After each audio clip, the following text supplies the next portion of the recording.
إذا مشاهدي راح يكون طبعا معنا مترجم عشان يترجم ما بيننا وما بين نجم WWE المصارع دانيال براين. نعم، احنا نصبح عليك وسعيدين بتواجدك معنا في دبي. Thank you for having me. Thank you. هذه الزيارة الأولى لك في للشرق الأوسط. I'm sorry, could you repeat that? هذه زيارتك الأولى للشرق الأوسط؟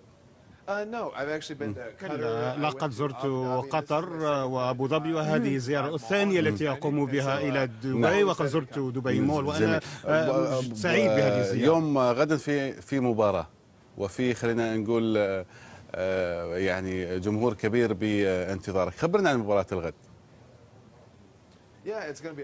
نعم، ستكون هناك مباراة وأنا موجود هنا ضمن الملعب أو لعبة WWE 2K16. هناك الكثير من المعجبين الذين سيحضرون، سيكون هناك بعض المحبين الذين سيلتقطون صورا وسنستمتع كثيرا.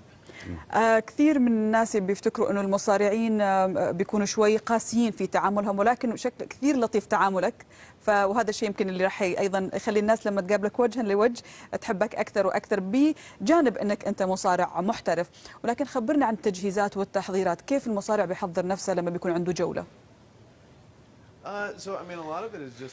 الأمر يتعلق بالجوانب المادية والتدريب، ويجب كذلك أن يكون الإنسان مستعدا للرحلة. فحتى أتي إلى دبي ذهبت إلى أريزونا إلى فرانكفورت ومنها إلى دبي، فهذه رحلة طويلة للغاية. إذا يجب أن يجد الإنسان بعض السبل لترفيع عن نفسه. يقول الإنسان أنا موجود في دبي ووصلت إلى الفندق في الساعة 1:15 فجرا ومع لي القيام به. نعم، الأمر يتعلق بمحاولة الاستمتاع بالتجربة. نعم، لو تكلمنا عن جمهور رياضة المصارعة في الشرق الأوسط، كيف تشوفه؟ هل تحس أنه هذه الرياضة محبوبة ولها جماهيرية في منطقتنا؟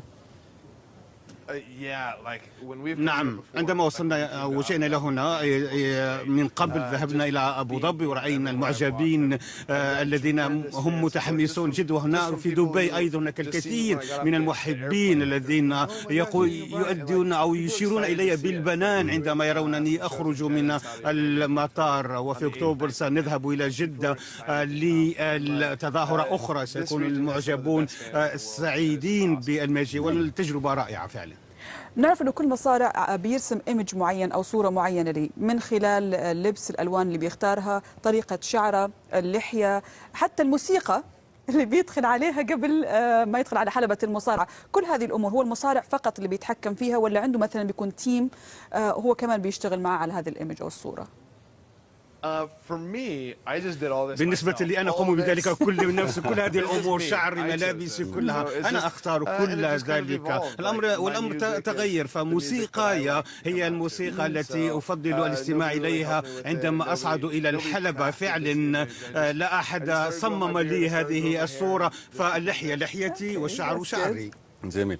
أيضا لو تكلمنا عن مشاريعك القادمة وأيضا الموسم الجديد من WWE. يصعب علي الآن أن أمارس لأنني مصاب. آمل أن أعود إلى الحلبة في شهر إبريل، وأحاول الآن فقط أن نستعد بدنيا للعودة إلى الحلب. آمل بحلول شهر يناير أو فبراير أن أعود إلى المصارعة. طبعا خط مباريات كثيرة، ولكن إيش أكثر مباراة انحفرت في الذاكرة؟ يعني دائما بتحاول أنك تستعيد الصور قبل ما تدخل على الحلبة عشان تتشجع أكثر. المقابلة المحببة أكثر بالنسبة لي هي مسابقة روسلمانيا. هناك 7000 شخص، وهذا يسمح لي أن أشارك في هذه المسابقة. كانت أمي موجودة في المباراة، وكذلك أختي، وكذلك حفيدتي، وهناك الكثيرون الذين كان هناك 75,000 شخص، وهناك بطبيعة الصراخ ولم يدرك الجميع ماذا. كانت أمي تنظر وترى إلى المشهد هذا المهول، ولكنه كان رائعا. فالأمر يتعلق بجمع شغفي بالمصارعة مع أسرتي وحبي لأسرتي. هذه هي الأمور والأوقات المهمة بالنسبة لي. تكلمت عن شغفك بالمصارعة، لو رجعنا شوي بالذاكرة إلى الوراء وأيام الطفولة، كيف بدأ حبك للمصارعة؟ So I actually got interested. الواقع بدأت أهتم بالمصارعة من خلال المجلات، فكانت هناك برامج تلفزيونية. والدي لم يكونا يحبان المصارعة، ولكن في المدرسة كان لدي بعض الأصدقاء والزملاء الذين لديهم بعض المجلات، وقالوا لي أنه يمكن أن يرينني المجلات دون أن أعرضها على أي شخص، لكن رأيت أنها مجلات مصارعة، ورأيتها واطلعت عليها، ورأيت هناك البطول وهناك شخصيات من جميع أنحاء العالم يقومون بهذه المصارعة، وهذا جلبني لهذه الرياضة، ورأيتها هائلة ورائعة فعلا. نعم، على موضوع الكاركترز أو الشخصيات، بنشوف مصارعين كثير جتهم عروض من هوليوود وفعلا جربوا حظهم بالتمثيل ونجحوا اليوم، فهل ممكن أنه نشوفك ممثل في هوليوود أو فيلم أو مسلسل؟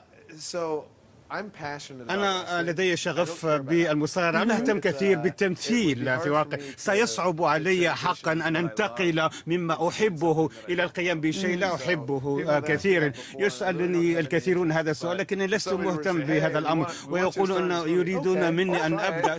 قد أحاول ربما، ولكن هذا ليس هو مجال شغفي كثيرا.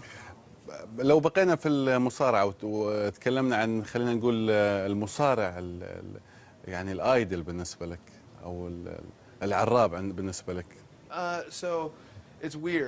هذا سؤال صعب، لأنه كلما كبر الإنسان، عندما يكون الإنسان طفلا يكون لديه هناك بعض الشخصيات التي يراها أنها هي فعلا النموذج الذي يجب أن يحتذى، ولكن عندما يكبر الإنسان فإن هناك أشخاص وشخصيات آخرون يؤثر عليه. شارل مايكل كان مؤثرا علي كثير، وقد جلب الاهتمام المعجبين كثيرا إليه، وبالتالي هناك بشخصيات مختلفة تؤثر على الإنسان بحسب الفترات الزمنية. فبالتالي لدينا هناك عمالقة في WWE، لدينا الراي باك وهو ضخم، ولكن هناك شخص آخر مثلي أنا وهو قصير، ولكنه يمكن أن ينتقل بحرية وحركة كثيرة في الحلبة.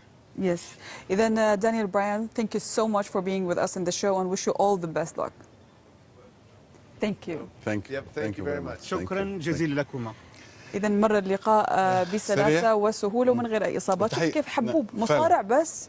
فعلا هي المصارعة بالنهاية يعني شيء ترفيهي، وأيضا تحية لزميلنا اللي قاعد يترجم متحمس لكم. يعني حتى أسلوبه في الترجمة كان فيه، خلينا نقول، حماس رياضي، وعشان يلحق مسكين علينا وعلى ضيفنا. على العموم مشاهدينا، شافنا على نهاية البرنامج ونهاية الأسبوع، ولكن تو النهار بعد الفاصل.